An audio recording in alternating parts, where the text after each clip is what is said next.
Greetings, everyone. This is Trey. This is the 19th of July, 2016, and I'm here with new friend Kyle Rutherford.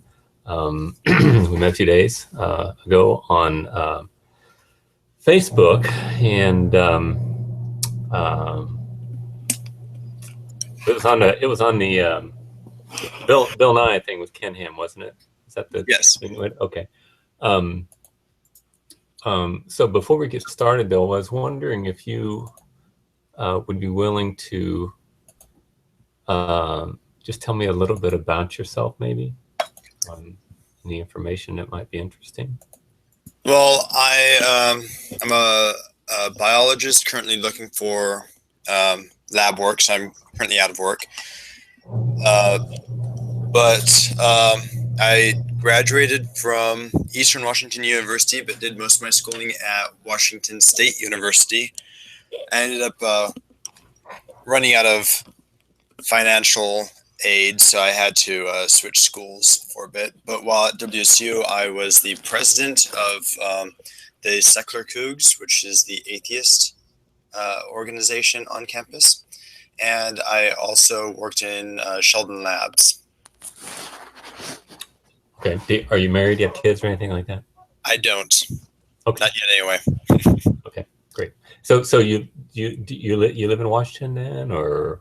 Yes. Okay. All right. Okay. Well, do you know anything about me? No, I don't. Okay. I live in the Kansas City area, and I'm a dental lab technician. So I work alone. I have my own lab, and I'm a one-man shop. So I have been in business for myself for probably 8 years or so, and I've been a Christian about 30 years or so, and I have actually I'm divorced. My wife left me a couple of years ago. I've got 6 children, ages 26 down to 13, 3 boys and 3 girls. Anyway, and I'm pretty much an autodidact. I like working alone because I can listen to stuff. I like to listen to stuff all the time, and so I'm not formally educated. I never did really well in school, and I don't have much formal education. So I know some really weird stuff, and then I don't know really basic stuff that most people would know. So I'm sure we'll have an interesting conversation. And so let's go ahead and get to the subject at hand here. We were mainly talking to, let me see if I can pull this up here. Where did I put that thing?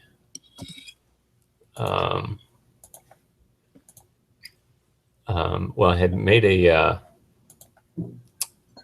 post with Ken Hammond put up, and it's a short video of an impromptu debate, or he took Bill Nye through the Ark that he had just opened, a replica of Noah's Ark, and so he's letting out little by little these little exchanges that they had, and he had asked Bill Nye about the question of importance of existence. Why is existence so important to you? And I made a quip that said, "This is great." Bill Nye very nervously didn't answer the question, and then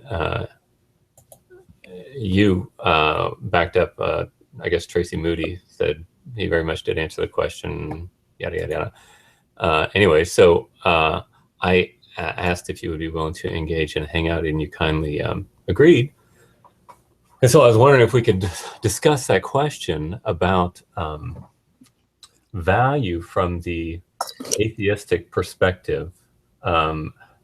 How is it that you consider, from your paradigm, that existence is you act as if existence is very special, but objectively speaking, it's not?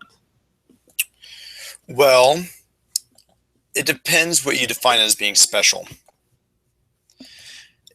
I would say that the opportunity that's been given to us through happenstance, which allows us to have sentience and have consciousness, is in itself special. We don't need to have a divine being guiding our lives in order to give life meaning. We can make the meaning ourselves based on having the opportunity to be able to experience life in the first place. Even if it's for such a short amount of time, it's better to have lived a life as it is than to not have lived at all. And so if you look at it that way, being alive is a gift, even if it's for 70 or so years, and then everything just ceases to exist for you. Okay. But so you're saying that there is such a thing as a value that exists within ourselves, and it really is an objective feature about reality, and that we actually do experience such a thing as value as something that really exists. Like being alive really is important because we make it so. Is that what you're saying? Well, yeah, in a way. We've been given the opportunity to be alive in the first place, and from that opportunity, we can make our own meaning. That's not to say that in order for us to have meaning in life, that we need to have a specific purpose, such as having the purpose of worshiping a divine being or a god, or being part of some organized religion.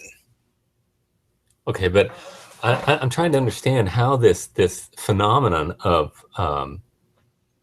value can exist in a valueless universe. Well, it depends what you mean by value exactly. Well, I'm just talking about importance. Is there anything in this universe that is important? Well, that's a subjective value. What's important to me may be unimportant to you. What's important to you may be unimportant to me. Okay, we so it's decide not what's important or not important. Okay, so it's not. There's no such thing as the sanctity of existence necessarily. Well, it really depends. If you are looking at species, for example, is the gazelle,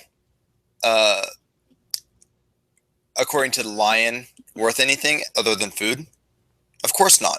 However, when it comes to lions in their own pride, then they mean a lot more. They will protect their young from invading male lions, and they will do what they can to make sure that the pride is safe. Okay, so they are.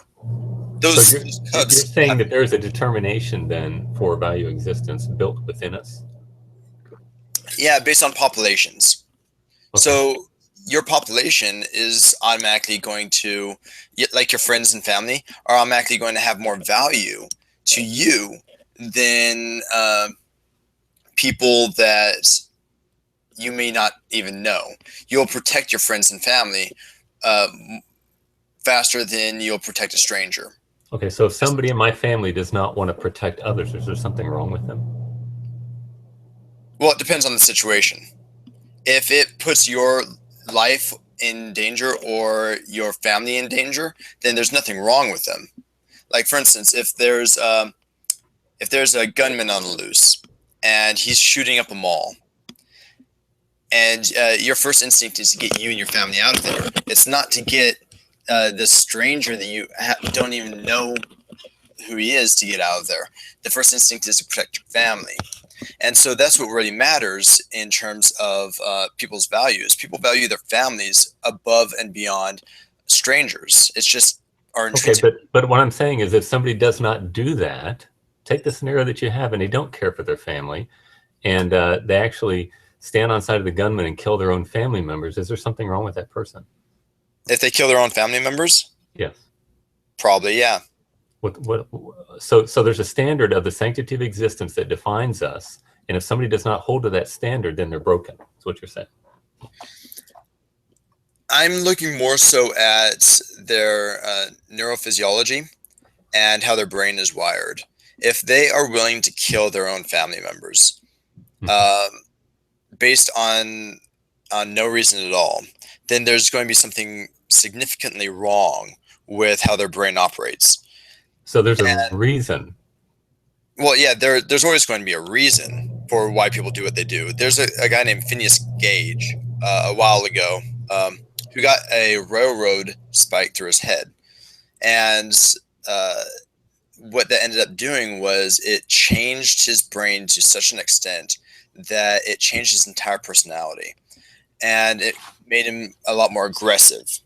And so there's a reason why his behavior turned into complete aggression. And there's another incident where a person got a brain tumor, for example, and then started having pedophilic urges. As soon as they removed the brain tumor, those urges ceased to exist. And so the brain tumor had a direct effect on his behavior as a person. And so when you're looking at reasons for why people do what they do, there's very valid reasons, and that those reasons deal with how the brain is wired and what chemicals are being produced within the brain, and a lot of other factors as well. So there's always going to be reasons to why people do what they do, Yes. and why they believe what they believe. Okay, but what I'm asking you is you're saying that there's a teleological goal for you. It's the sanctity of existence. In other words, we should not kill people unless they are doing certain acts. We are to help old ladies across the street. We're to care for our own, you just say, care for our own family members. And if we don't, we're broken. And you're understanding, you're assuming an objective standard of the sanctity of existence. Do you realize that? Well, I'm not saying that it's what they ought to do. I'm saying it's what happens. For example, you have various populations of species. You have lions. They have a certain behavior that they just exhibit. They have a behavior of protecting their population. If they didn't have this evolutionary psychology built into them, then what would end up occurring would be the degradation of the population. So it's the strength of the population that comes first before anything else. And the immediate population, your family, for example, overshadows the general population, but then the general population that you're a part of, that overshadows competing populations. A competing population would be like England has a population that competes with France, and they've had those competing populations for centuries. And so when you have a situation like that, if you're English, you're going to care for people that are English far before you're going to care for people that are French. And if someone that was French ends up dying, then and you're English, then you're not going to care as much as if someone were to die who was English. Does that make sense? Okay, so there's no moral imperative within your paradigm. What do you mean by that? Nothing that you should not. You said this is a scenario and this is what generally happens. But if somebody doesn't follow the way that you normally see things, you're saying there's something wrong with them, then you're saying that there's a moral imperative that people should act a certain way. Well, what I'm saying is that it's statistics. In any given population, no one's going to be predictive 100%. That's the beauty of variation. However, we can notice trends, and those specific trends indicate that their behavior is going to be a certain way. And there's always going to be outliers. There's always going to be people that don't break into that mold. But the trend is that they're going to follow suit and be part of the population, because we're social species. We are a social population. And as such, we abide by social standards. Okay, you're not catching my point. What is your view on putting people in jail? Well, it depends what they did. Okay, why? Tell me your standard and tell me how you justify it. Well, if there is a person that is detrimental to the population and is harming the population, then they should be put away in jail. If there's someone that is a risk to the population's health and well-being, then they should be put in jail. Look at Jeffrey Dahmer. He was a serial killer. He was injuring the population. He was killing people. He was putting people afraid of going out. And so people like that, they need to be put away. If you're talking about things like drug use, as long as it's not harming other people, like for instance, marijuana, people were put away from marijuana. I don't think that you should go to jail for non-violent crimes, victimless crimes. So you believe in the objective standard that that existence is objectively special, and those who break that moral law should be punished. It's both objective in some regards and subjective in others. Okay, well, all I need is one objective thing, and that's what you have to refer to for a moral imperative, and you cannot have a moral imperative unless there's a self-existent moral imperative giver, moral law giver.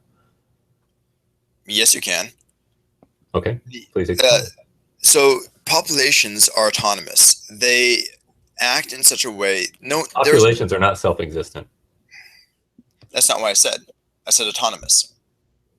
The only way something can be autonomous is to be self-existent.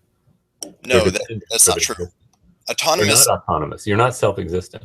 Nobody's self-existent that we know of.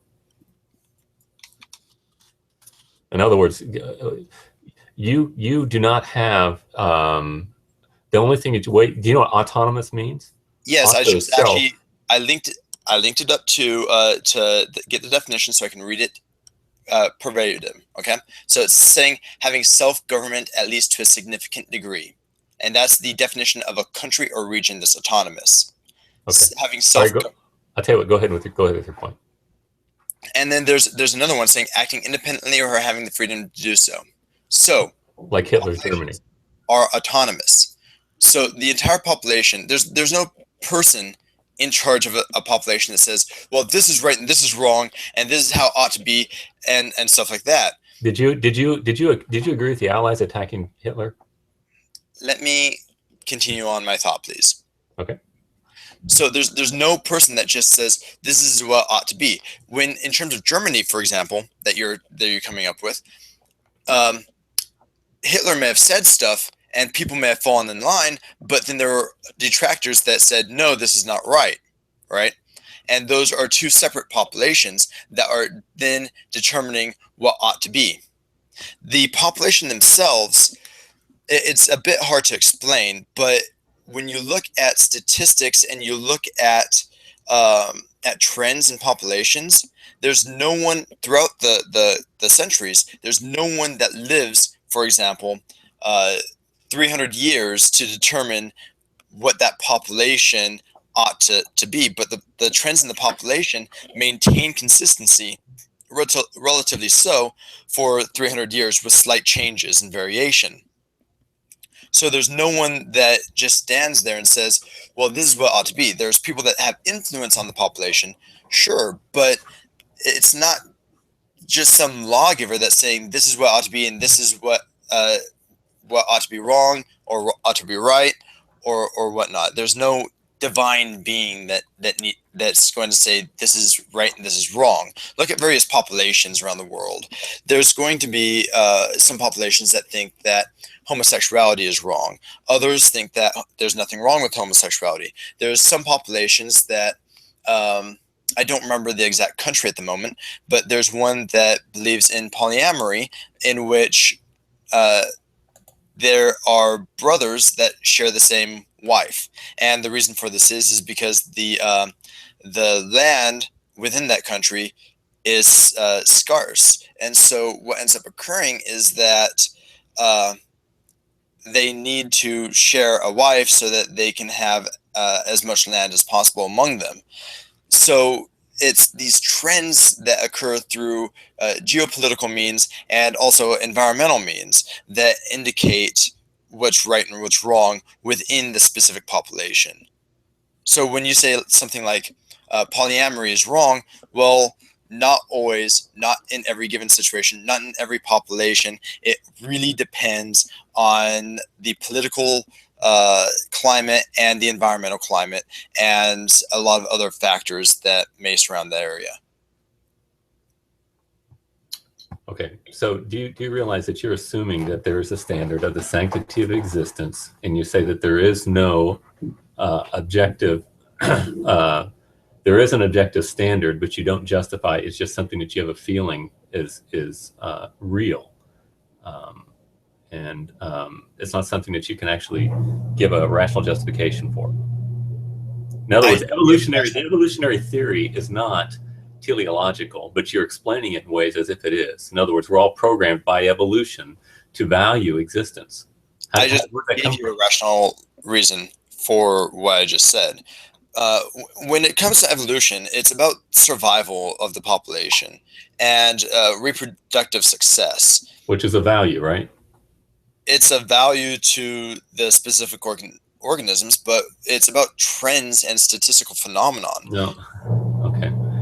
You're saying it's the way it is because that's the way it is. But I'm asking you to go underneath that and tell me, where does value come from? I'll say accidentally. Sometimes it's easier to understand that. Or unintentionally. How does unintentionality of evolution intend the value of existence? Again, what I value may be different from what you value. What one population values may be different from what another population values. Okay. The gazelle values grass. You know what, Kyle? Yeah, I'm going to cut this short. This is just a waste of time. You're not understanding what I'm saying, and it's really, really basic stuff. And I am understanding what you're saying, and you're just hand waving. Okay. All right. Well, it's nice to meet you, and I appreciate the time. Maybe we'll talk again in the future, but I appreciate you taking time to do this hangout with me. Yep, no problem. Okay. Have a great day. You too.